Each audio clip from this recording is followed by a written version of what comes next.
India speaks daily को subscribe करें, उसके बेल आइकन को ज़रूर दबाएं यदि आपको इसकी पत्रकारिता पसंद हो। धन्यवाद।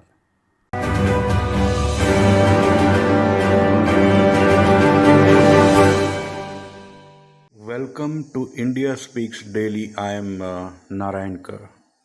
Friends, today I will read a fantastic piece on Hindu Rashtra.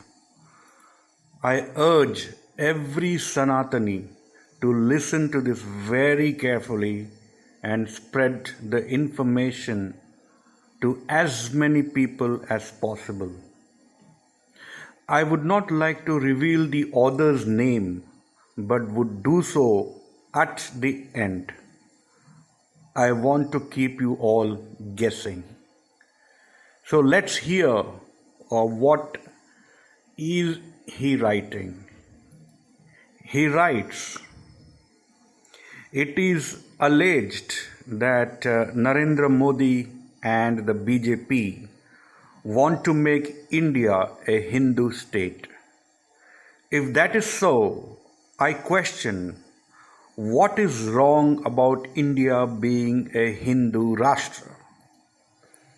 Bharatvarsh, a civilization as old as 5,000 years, needs no introduction of it being the original homeland sheltering 95% of all the Hindus in the world and birthplace of Sanatan Hinduism. India should not be shy of recognizing her identity as a Hindu nation.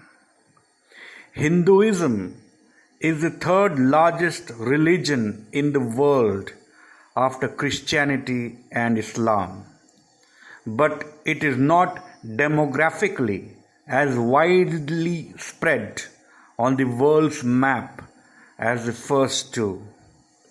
97% of all Hindus live in the world's three Hindu majority countries that are India, Mauritius, and Nepal. It is most geographically concentrated of all the major religions. 95% of the Hindu population lives in India, whereas only 1.6% of Muslims live in Arabia, the birthplace of Islam. The left liberals have no problems with the 53 Muslim-dominated countries in the world, 100 plus Christian-dominated countries. In 15 nations, Christianity is the official religion. These Christian nations include England, Greece and Iceland, Norway, Hungary, Denmark, and 6 Buddhist countries. Israel is a Jewish state, but when it comes to India, their rationale fails to make me understand as to why Hinduism cannot be state religion of India. There is no evidence that threatens the secular ethos of the country if India is declared a Hindu state. All faiths have flourished in India, including Parsis, Jains, Sikhs, Muslims, Zoroastrians, because Hindus are not intolerant towards other religion. One can go to a religious place associated to any religion and find Hindus there. There is no concept of conversion in Hinduism. There are Christian and Muslim nations in the world who raise voice on the human rights abuses and religious persecution of Muslims and Christians in the world over. The world remembers Myanmar, Palestine, Yemen, etc., but not the Hindus and Sikhs of Pakistan or Afghanistan or that of other Islamic nations. Does anyone remember what happened with the Hindus in Bangladesh during 1971 genocide by Pakistan Army, or the Pandits in Kashmir, or the 1998 Vandhama massacre of Jammu and Kashmir? Systematic elimination of Hindus in Pakistan, the elimination of historic temples and Hinduism in the Arab world, example in Muscat. The policies of the Indian state have been anti-secular. There has been blatant religious reverse discrimination against Hindus, its majority community. There are many examples. Have you heard about the Hajj subsidy? Since 2000, over 1.5 million Muslims used the subsidy. It was only that the Supreme Court passed an order that directed the government to phase out this subsidy within 10 years. While secular country will subsidize religious tourism for one faith group, the average airfare subsidy was $1,000 per Muslim pilgrim in 2008. While the Indian government was supporting their citizens' religious tourism, Saudi Arabia, a country where Hindu icons are condemned as idol worship, was spreading Wahhabi extremism worldwide. Hindus are not permitted to build temples, and Indian taxpayer money was being used to facilitate the Saudi economy by pilgrimage subsidies. In a truly secular country, all citizens, irrespective of religion, would be covered by a single set of laws. In India, however, people of different religion beliefs are covered by different personal laws. Government controlled temples, but mosques and churches are autonomous.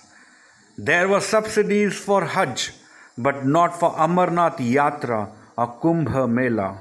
A truly secular country would not subsidize any pilgrimage at all.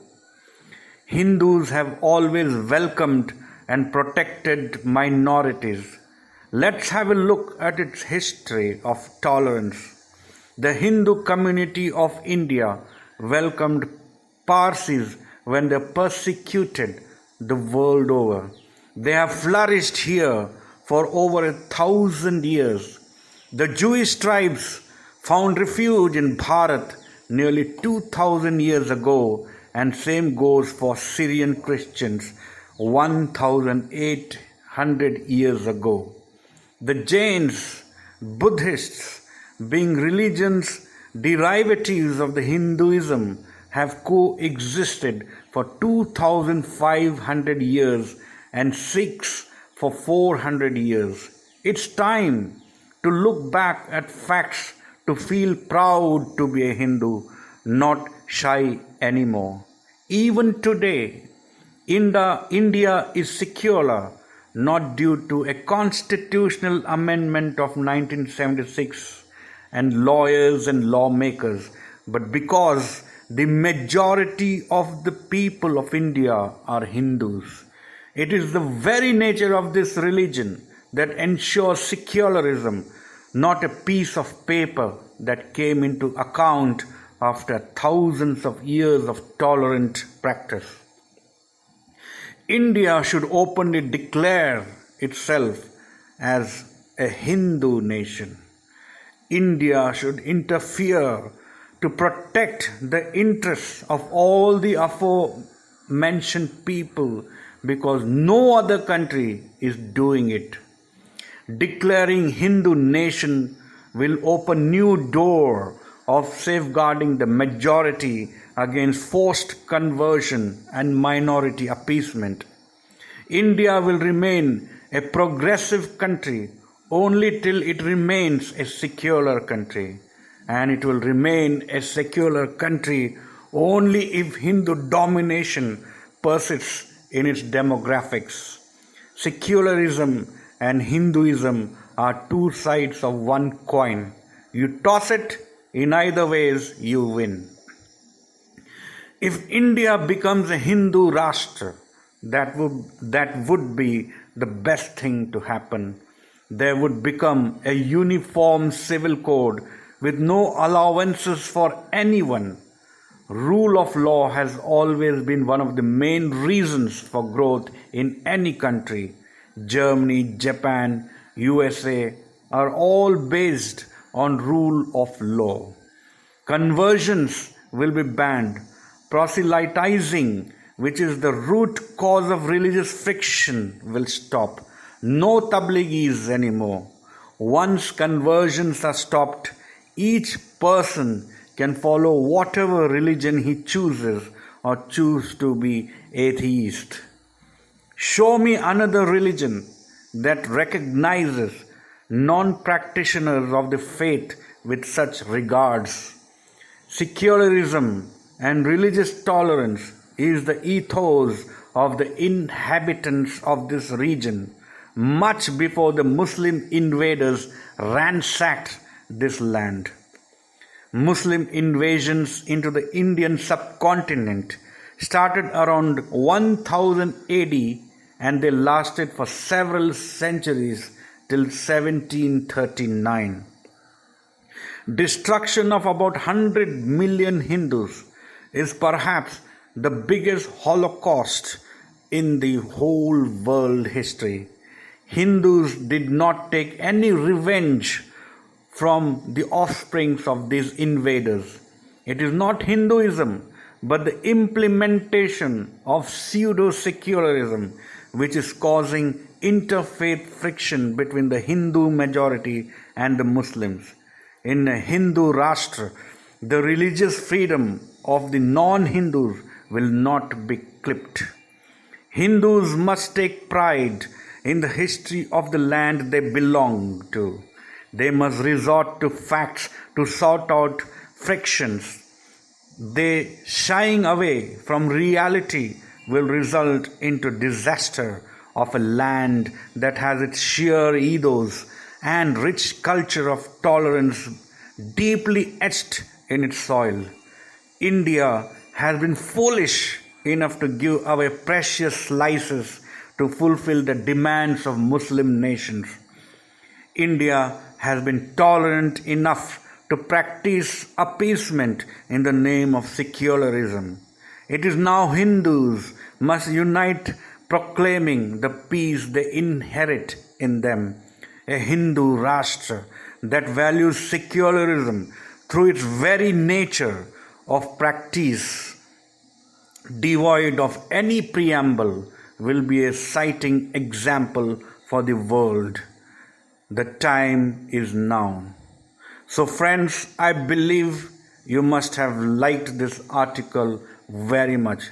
This article is not written by an Indian or by an Englishman, nor a Sanatani, but Khalid Umar, a Pakistani physician. Jai Hind.